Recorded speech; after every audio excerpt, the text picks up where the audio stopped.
हरि ओम हरि ओम। ओम भद्रं कर्णेभिः शृणुयाम देवाः भद्रं पश्येमाक्षभिर्यजत्राः स्थिरैरङ्गैस्तुष्ट्वा स्वस्तनूभिर्व्यसेमहि देवहितं यदायुः। ॐ शान्तिः शान्तिः शान्तिः। हरि ओम हरि ओम हरि ओम। दो मंत्र का द्वितीय मंत्र का असल में चल रहा था स्वाध्याय। सर्वं ह्येतद् ब्रह्म अयमात्मा ब्रह्म सोऽयमात्मा चतुष्पात्।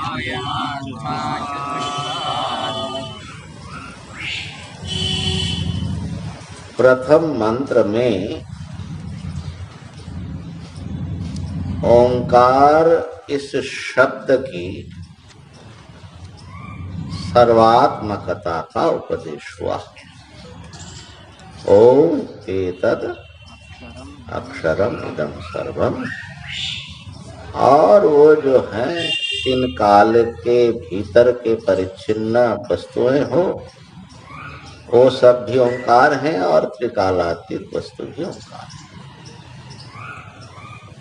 तो ओम ये शब्द कैसे सब कुछ है। भाष्यकार कह रहे हैं कि अभिधान प्रधानता से ये निर्देश किया गया, अर्थात वाचक को सब कुछ समझना। द्वितीय मंत्र में वाच्य की प्रधानता से अभिधेय की प्रधानता से उपदेश है। सर्वं हि एतद् ब्रह्म। ओंकारात्मक ये जो सब कुछ है वो सभी ब्रह्म है, माने वाच्य ओंकार वाच्य ब्रह्म है। ओंकार रूप सब कुछ ब्रह्म है। पहले जो बताया कि सब कुछ वाचक हैं, ओंकार हैं, तो सब कुछ में ब्रह्म भी आ गया अर्थ। ओंकार सब कुछ है और सब कुछ में वो ब्रह्म भी ओंकार ही है, माने शब्द रूप है।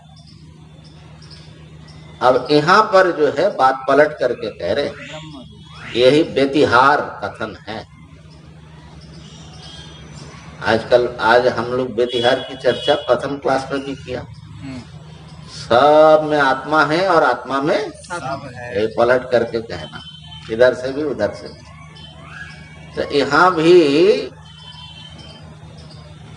कह रहे कि जो ओंकारात्मक सब है ये सब असल में ब्रह्म है। अर्थ की प्रधानता से ये निर्देश है, ब्रह्म ही सब कुछ है, इसका मतलब ये हुआ। तो सब ब्रह्म है ये समझने में कोई बहुत ज्यादा वेदांत संस्कार वाले को कष्ट नहीं है। क्यों? ब्रह्म सबका कारण है और कार्य की सत्ता कारण से अनन्य होता है। तद अनन्यत्वम आरंभण शब्दादिभ्यः। वेदांत में कार्य वस्तु की कोई सत्ता अलग से नहीं, कारण ही उस रूप में दिखता है, सत्ता है कि। तो इसलिए सब कुछ ब्रह्म है ये तो हम लोगों को समझ में आता है, लेकिन सब कुछ ब्रह्मवाचक ओंकार है, शब्द है, ये कैसे समझेंगे? इसलिए ये जर्नी, ये यात्रा थोड़ी हमारी अपरिचित यात्रा है। बड़ी लंबी यात्रा है। और कहाँ तक यात्रा करनी पड़ेगी? लगभग 12 मंत्र तक। क्यों? वो जो अमित्य तद अक्षरम सर्वम बताया, उसी का उपव्याख्यान ये पूरा उसका जो है समझाया गया कि कैसे ओम ही सब कुछ है। तो इतना खाली ध्यान रख लीजिए कि ओंकार जो शब्द सब कुछ है, उसको अगर आप कोई एक जगत के अंतर्गत कोई एक ध्वनि विशेष या कोई एक पदार्थ के रूप में देख रहे हैं, तो आप असली ओंकार को नहीं समझ रहे। माने जो सर्वात्मक सब कुछ बना हुआ है वो ओंकार तक आपकी दृष्टि नहीं। तो वो कारण पदार्थ होना पड़ेगा, तभी वो सब कुछ ओंकारात्मक होगा। इतना तो पकड़ में आ गया ना? ध्यान में आ रही है बात? ओम को अगर सब कुछ होना है, इसका मतलब है कि सब के भीतर वो कारण के रूप में विद्यमान है। सर्व कारण रूप जो शब्द है, वहां तक पहुंचना पड़ेगा। और चूंकि सबका कारण ब्रह्म है, तो निश्चित ही ब्रह्म को ही शब्द रूप समझना पड़ेगा। ब्रह्म और ओंकार अत्यंत भेद हो जाएगा, तो ओंकार ने एक जगत बना दिया और ब्रह्म ने दूसरा जगत बना दिया, ऐसा हो जाएगा? ऐसा नहीं होगा। इसलिए जिस कारण वस्तु को हम लोग यहाँ पर परिचय कराया जाएगा, वो कारण तत्व एक ही साथ में शब्द और अर्थ उभय रूप है। ध्यान में आई बात? मूल यही। हाँ, इसी को पकड़ने से पूरा उपनिषद बिल्कुल खिलेगा। हाँ, ब्रह्म शब्दात्मक होगा और शब्द ओंकार जो है वो ब्रह्मात्मक होगा। ये कैसे हैं यही समझना। बल्कि भाष्यकार कह रहे हैं कि ये दोनों तरफ से क्यों बताया? ओम सर्व रूप है और सब ब्रह्म जो है ओंकार रूप माने सब कुछ है, ऐसा क्यों बताया? अभिधान अभिधेय कहा कि जिससे आपको ये निश्चय हो जाए कि सचमुच अभिधान और अभिधेय एक है। एकत्व प्रतिपत्त्यर्थम, ठीक है ना? तो इसलिए ये जो है हम लोग कहाँ हमारा समझ पहुंचना है, ये तो थोड़ा थोड़ा आप लोगों को पता लग रहा है।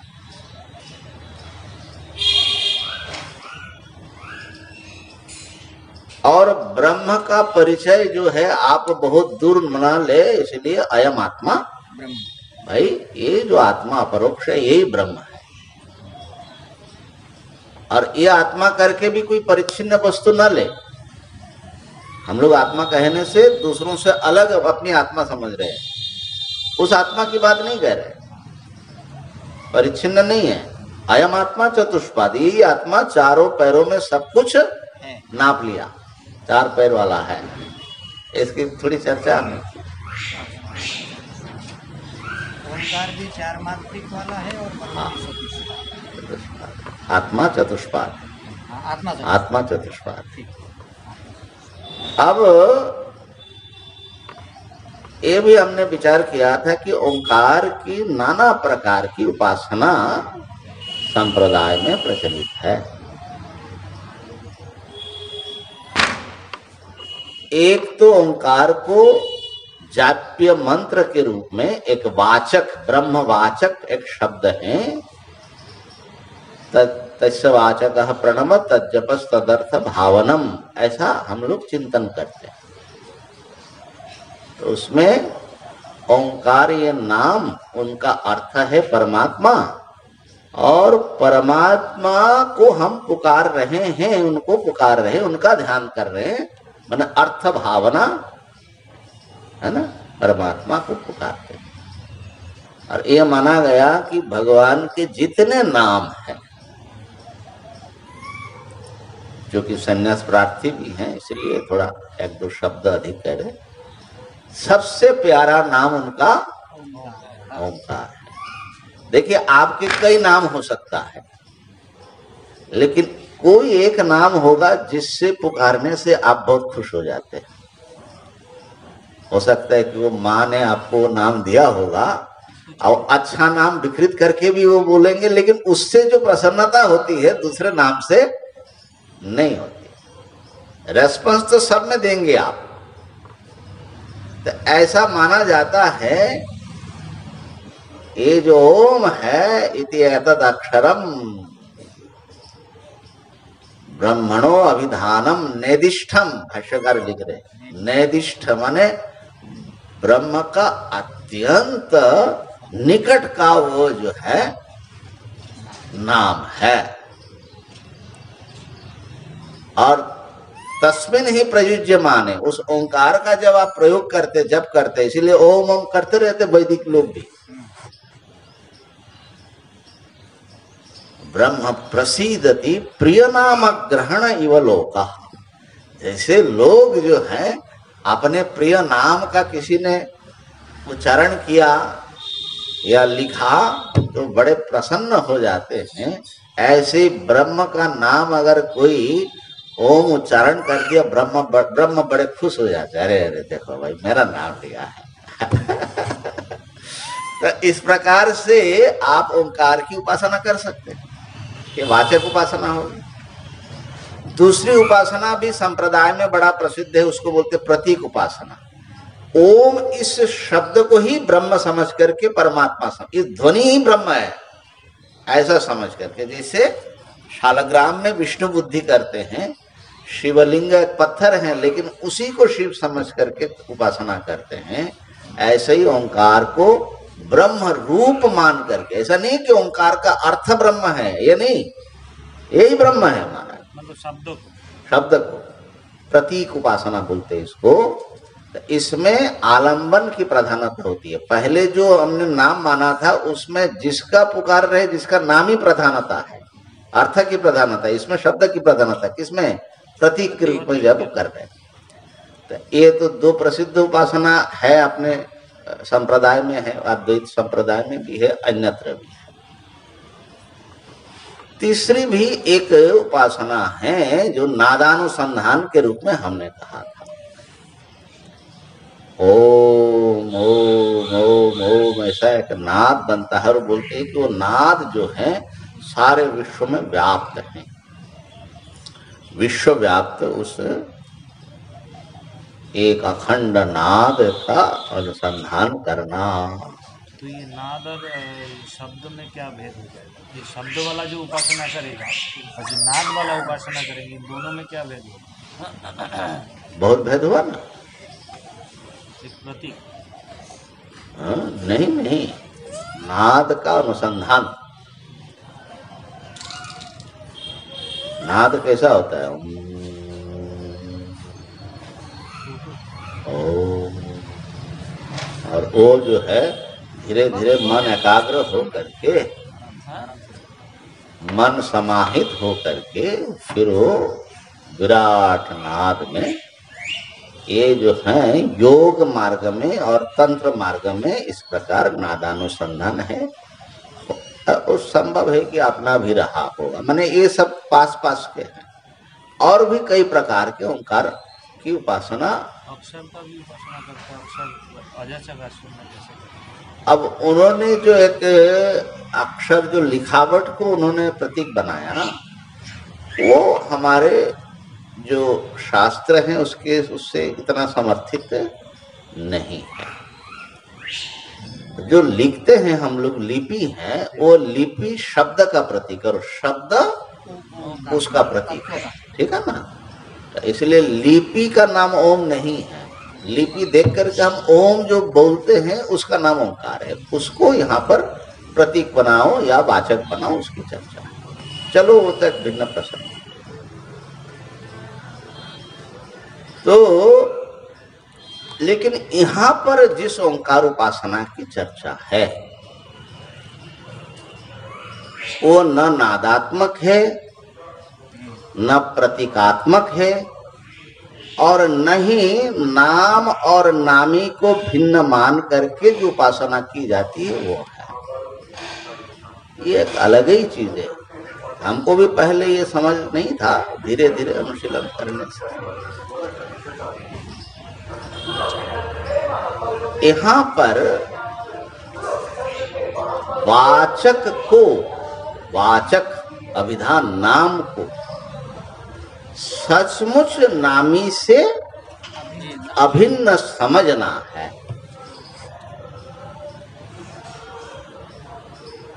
वैसे ज्यादातर मैंने कहा कि जो मांडुक्य के ऊपर जो विवेचन मिलता है तो उस पर ये चीज जो है इसकी चर्चा नहीं मिलती।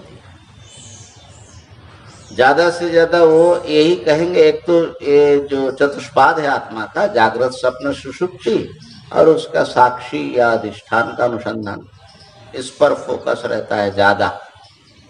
शब्दांश जो है छोड़ ही दिया जाता है। तो इतना ही हो तो वो तो अन्य उपनिषदों में भी है। ये मांडुक्य का वैशिष्ट्य नहीं, हाँ, इसकी अपूर्वता नहीं होगी मांडुक्य। दूसरा है ओम अ उ म, ये 3 मात्रा है और उसका समग्र एक अमात्र ओंकार है। 4 में आत्मा के 4 पादों को समझना। तो वहां पर भी ओम में आत्मा का चिंतन करना जो होता है वो भी एक प्रतीक रूप बन जाता है। क्या यहाँ पर ऐसा प्रतीक की बात कर रहे हैं क्या? खत्म हो रहा? क्या बात है, ज्यादा प्रवचन कर दिया। चलेगा 10%, 15%। हाँ चलेगा। अच्छा, 15 चलेगा, वीडियो में नहीं चलता, 15% चलेगा। तो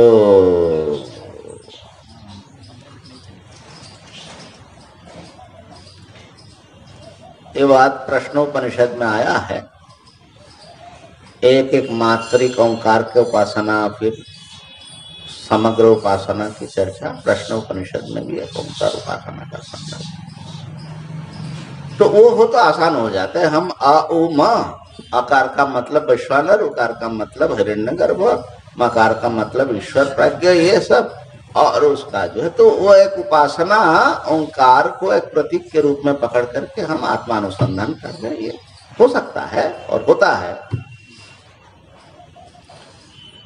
लेकिन इतने के लिए ये जो ज्ञान यहाँ पर आया, भाष्यकार जो कह रहे हैं वाचक और वाच्य को सचमुच एक समझना, इसकी जरूरत नहीं है। तो ये बात लगभग हमारी जहां तक दृष्टि गई है, इस पर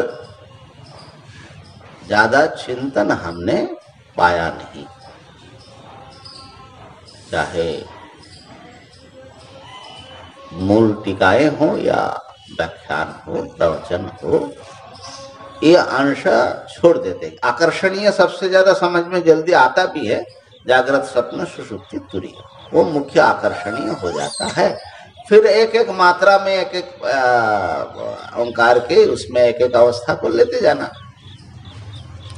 और इसका एक प्रसिद्ध जो है हमारे संन्यास में जो पंचीकरण है, तो एक एक मात्रा और पाद को एक समझ करके फिर प्रविलय करके वो भी। तो यहाँ पर कैसी उपासना या कैसा विचार है, यहाँ पर तीनों है। आगे कारिकाकार भी बोले हैं, भाष्यकार ने भी कहा कि इसको उत्तम अधिकारी कैसा समझते हैं, मंद और मध्यम अधिकारी कैसे, तीनों के लिए ये है मांडुक्य के साथ। ठीक है ना? तो यहाँ पर ध्यान रखना कि हमको वाचक का स्वरूप क्या होता है, वाचक और वाच्य में कैसा संबंध होता है और वक्ता से उसका क्या संबंध है, इतना हम लोगों को समझ करके ही ये बात समझना पड़ेगा। तो वाचक ओंकार और नाद ओंकार एक हमारे बड़े माने श्रद्धेय मित्र जैसे हैं। तो हमने जब ये ज्यादा कुरे था, बोले महाराज ये जो शब्द तन्मात्र है ना, थोड़ा गर्म हुए, शब्द तन्मात्र ही ओंकार है और वो शब्द तन्मात्र सर्व रूप में आता है क्योंकि वो तो आत्मा से सीधा। लेकिन शब्द तन्मात्रा जो है अर्थ का कारण है, वो वाचक रूप है क्या, किसी को कहता है क्या? ये जो कह रहा है कि कोई शब्द जो किसी अर्थ को कह रहा है, अपने भीतर अर्थ को गर्भित रखने वाला शब्द का स्वरूप क्या है? वो ध्वनि रूप है कि ध्वनियों में कोई समाहित छुपा हुआ कोई और तत्व है? इस पर हम लोग विचार करेंगे धीरे धीरे।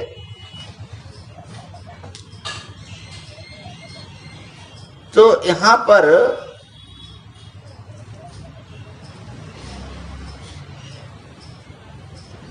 एक ऐसा वाचक शब्द, वाचक, ध्यान दो, अभी तो हम लोगों को यही पता नहीं कि हमने घट कहा, ये जो कहा गया सुना गया, ये जो ध्वनि जो आकाश में या हवा में जो तरंग हुआ, यही घटवाचक है कि घट को कहने वाला कुछ इससे भिन्न पदार्थ है जो इनके माध्यम से अभिव्यक्त हुआ? हाँ, पदार्थ का प्रकाश। पदार्थ का प्रकाश कौन कर रहा है? तरंगायित। अगर ये ध्वनि को आप शब्द मानोगे, माने वाचक मानोगे, तो ध्वनि तो उत्पन्न होकर के नष्ट हो गया, क्या वाचक नष्ट हो गया? नहीं। और घट शब्द जो है कितने लाखों करोड़ों बार उच्चारित हो रहा है, क्या उतना घट शब्द पैदा हो रहा है कि जो भी जहां भी बोले वो एक ही घट शब्द को विभिन्न ध्वनियों में प्रकट करना है? तीसरी बात, आपने जब शब्द को अर्थ से जोड़ा था तो ध्वनि को अर्थ से जोड़ा था कि ये सुनने से ये होगा, तो अगर जिसमें जुड़ा होगा तो खत्म हो गया। बचपन में वो ध्वनि रहा नहीं, अभी जो आप बोल रहे हो या सुन रहे हो ये तो अभिनव है, इसमें शक्ति ग्रहण कैसे हुआ आपको? बात पकड़ में आ रही है बिहारी जी? शक्ति ग्रह घट अर्थ का वाचक कौन है, इसको जैसा आप समझ रहे हो ऐसा जो है अभी नहीं समझ रहे हो। बड़ा रहस्यमय है महाराज, समझे ना? तो खैर एक ही शब्द जो है गुरुदेव, हाँ, मान लीजिए जैसे घट शब्द है, हाँ, ये मान लीजिए घ अ ट अ, ये जो वर्ण उच्चारित हुए, हाँ, इनके माध्यम से एक कोई वाचक अभिव्यक्त हुआ, हाँ, और उस अभिव्यक्त वाचक ने वाच्य के साथ संबंध बोध कराया। हाँ, ये फिर जो वाचक तत्व है, हाँ, वो ऐसा सर्व व्यापक है, जहाँ पर भी घ अ ट अ उच्चारित होता है उसके माध्यम से वो अभिव्यक्त होकर के उस पदार्थ के साथ बोध कराता है, ऐसा मानना पड़ेगा। कुछ वहाँ तक बुद्धि ले, चलो ठीक है, ये भी ठीक है। तो ध्वनि अलग, वर्ण अलग, पद माने जो वाचक है वो अलग है, ये सब विचार हम लोगों को करना है। तो खाली हम तो इसलिए कह रहे थोड़ा सा माने इसमें बहुत कुछ हमारे समझने का है, हमारे ज्ञान बढ़ाने का है। अब आइए खाली पहले सोयम आत्मा चतुष्पाद में ये चार पैर वाला आत्मा जरा, कल उस दिन कहा था उदाहरण वामन भगवान का, तीन पैर में तीन नाम लिया, चौथा तो खुद ही है क्योंकि उनसे भिन्न तो और कुछ रहा है, तो चार तो हो गए। तो आपकी आत्मा ऐसा सारा दुनिया नापता है क्या? कैसा नापेगा? सोयम आत्मा चतुष्पाद, यहाँ पर चतुष्पाद माने आप अपने खाली जागृत स्वप्न सुषुप्ति और तुरीय समझेंगे बेष्टि रूप में, तो सारा जगत इसमें आएगा नहीं। ये समझ लेना कि कौन से आत्मा की बात कह रहे हैं। ब्रह्म से अभिन्न जो आत्मा है, जो ओंकार रूप है, सर्वात्मा, तो सर्वात्मक ओम से अभिन्न, ब्रह्म से अभिन्न जो आत्मा है वो सर्वात्मक होगा कि नहीं होगा? तो यहाँ पर सर्वात्मक आत्मा की बात हो रही है। ये बात एकदम दिमाग में घुसा लीजिए, किसी परिच्छिन्न वृष्टि आत्मा की बात नहीं हो रही है। जिस आत्मा ने सारा जगत नाप करके रखा है, तो ईश्वर छूट जाएगा। अगर आगे बढ़े जिसमें आया था ब्रह्म ईश्वर प्रस्तर जी, इस रूप से 4 पाद में भाग करेंगे।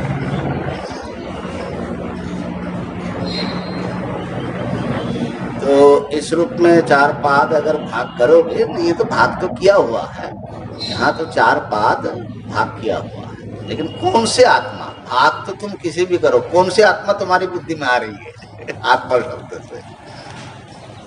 तो देखिए, आत्मा के द्वारा सारे जगत को अपने पैरों से नापा जाता है। माने आत्मा का 4 पैर है, एक पैर तो अच्छा उसका स्वरूप ही है, बाकी जो उनका 3 पाद है, 3 पाद में संपूर्ण जगत परिमित है। ठीक है, तो भगवान ने कैसे नापा होगा ये भी सोचने की बात है। एक पैर मान लो कितना भी फैला है, तो वो सारा कैसा माने उसके पैर के भीतर आ जाएगा है? हाँ। तो कैसा है बाबा? टीवी में तो फैलाया, हम भी कल्पना कर रहे हैं। Mentally it can be done. Mentally भी कैसे करे माँ? मेंटली हो सकता है। अच्छा, मेंटली ना हो करके अगर फिजिकली तो वेद मंत्र में है त्रेधा निदधे पदम, भगवान ने 3 पैर नापा। और यहाँ भगवान विष्णु माने सूर्य, सूर्य जब उदय हुआ उससे उन्होंने अपने रोशनी फैलाई, माने पैर फैलाया, उससे पूर्व के सारा सब कुछ नाप लिया। फिर जब मध्याह्न में आया उससे जो है बीच का सब कुछ नापा। फिर जब पश्चिम में गए वहां का सब नाप लिया। बताओ, सूर्य भगवान 3 पैर में सारा जगत नापा कि नहीं नापा? फिजिकली वो है मापना क्यों नहीं है? उनके किरण से बाहर कुछ रहेगा नहीं। नहीं, ये एक दृष्टांत है। माने पैर हमेशा जो है, आप लोग खून मांस का पैर न समझो, ये बताना चाह रहा हूँ।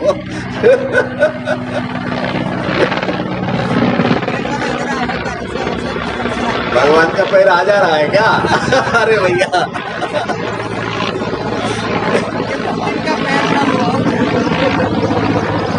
तो इसीलिए पैर से नापना मतलब ज्योतिर्मय पद भी हो सकता है ना, बल्कि है असल में वो खून मांस का नहीं है। तो इसी प्रकार जो है ज्ञान के द्वारा भी एक नाप हो सकता है। जितना हमारे ज्ञान के घेरे में आ गया दृष्टि के द्वारा, ऐसा नाप लिया, जान लिया। प्रमाण बोलते ही हाँ, नाप लिया, पैर से नाप लिया नहीं बोलेंगे, गड़बड़ हो ना। सो हम बोलो ना, प्रमाण, मान मतलब ही होता है कि नापना, अमीयते, ठीक है ना। बता दे रहे हैं कि देख के हाँ इसमें लगभग 10 कमरे निकल आएंगे। तो अब इसमें ये समस्या है कि जो नापते हैं हम लोग, तो ज्ञान से ज्ञेय को नापा जाता है, लेकिन ज्ञेय की सत्ता तो पृथक है ना, सर्वात्मक नहीं होता हमारा ज्ञान। यहाँ पर जो नाप रहा है वो ऐसा नाप रहा है कि उसका स्वरूप जो है अपने भीतर समाहित करता जा रहा है। ये ध्यान देना का। चौथे पाद में विलीन हो रहा है। चौथे पाद में तो कुछ नहीं रहेगा महाराज, चौथा तो अभी 3 ही में तो सब जो है। तो अब यहाँ पर मैंने, अब समय हो गया इसलिए थोड़ा सा रस कम करके जल्दी हम नाप ले। तो देखिए यहाँ जो पाद का अर्थ है, इसका अनुवाद तो चतुष्पाद हमने भी रखा है, लेकिन इसका अर्थ समझने के लिए अगर स्वयं आत्मा चतुष्पाद, वो ये आत्मा चार रूप वाले हैं। चतुष्पाद का अर्थ क्या करेंगे? चार रूप में वो प्रकट होते हैं। चार रूप आत्मा का पाद माने वो पहले बताया कि वो जो है गौ माता का चार पैर जैसा नहीं समझना, एक ही आत्मा, अखंड आत्मा, वो चार रूप में प्रकट होता है। ये आत्मा का चार पाद है। अब ये आत्मा जो है, प्रथम रूप इनका वैश्वानर है। तो कैसा रूप है इस आत्मा का? समस्त स्थूल ब्रह्मांड इसी आत्म चैतन्य में दिखता है। एक बात, एक रूप ये हुआ। ये एक रूप हो गया। इसी प्रकार हिरण्यगर्भ, सारा सूक्ष्म जगत आत्म चैतन्य के एक रूप में, एक रूप आत्मा ने एक रूप लिया, हिरण्यगर्भ रूप। ये दूसरा आत्मा तीसरे रूप में है, ईश्वर प्राज्ञ से अभेद माने कारण रूप। और आत्मा का वास्तविक स्वरूप जो है तुरीय सर्वाधिष्ठान एक अद्वैत है, ये चतुर्थ रूप है, सच्चिदानंद स्वरूप है। शांतम शिवम अद्वैतम चतुर्थम मन्यते। इस प्रकार से समझना चार पाद आत्मा का। अब इसमें भी एक बात थोड़ा सा क्लियर कर लेगी, क्योंकि हम लोग जो है, अब जब वैश्वानर कहते हैं तो एक जीव विशेष ईश्वर कोटि के समष्टि स्थूल समष्टि अभिमानी चेतन को कहा जाता है वैश्वानर शब्द। वैश्वानर, विश्व तो वृष्टि स्थूल अभिमानी। क्या यहाँ पर वैश्वानर शब्द उनको कह रहे हैं? अगर ऐसा समझेंगे तो वैश्वानर एक अलग आत्मा, हिरण्यगर्भ एक अलग आत्मा, ईश्वर एक अलग आत्मा और तुरीय एक अलग आत्मा होगा। इसलिए इस बात को ध्यान रखना कि जो तुरीय आत्मा है, एक ही आत्मा है, चार रूपों में वही ईश्वर रूप में प्रकट हुआ तो उनका नाम ईश्वर हुआ। वही हिरण्यगर्भ के रूप में प्रकट हुआ तो उनका नाम, उपाधि का नाम नहीं, लेकिन उपाधि की प्रधानता से उनका नाम पड़ा। इसी प्रकार वैश्वानर रूप में प्रकट हुआ। तो जब हम वैश्वानर कहेंगे तो केवल जो है नाम रूपात्मक स्थूल विश्व को नहीं लेना है, अधिष्ठान चैतन्य सहित, बल्कि हाँ, वो जो सोहम महाराज बता रहे हैं कि असल में वैश्वानर बनने में उनको ईश्वर हिरण्यगर्भ बन करके वैश्वानर बनना पड़ता है। तो वैश्वानर में बाकी पूर्व के जो सूक्ष्म और कारण जो पाद है वो उसके भीतर आता है। तो ये सब चीजें जो हैं ध्यान रखना। इसलिए चतुष्पद फट से समझ जाने से, जल्दी समझोगे तो गलत समझोगे। इसलिए थोड़ा धीरज से ये काम लेना कि वैश्वानर आत्मा भी, आत्मा का एक पाद भी, जिसको एक पाद कह रहे हैं यहाँ पर, वो एक पाद भी पूर्ण आत्मा है। ठीक है। ओम पूर्णमदः पूर्णमिदं पूर्णात् पूर्णमुदच्यते पूर्णस्य पूर्णमादाय पूर्णमेवावशिष्यते। ओम शांति शांति। शंकराचार्यं केशवं बादरायणं सूत्रभाष्य कृतो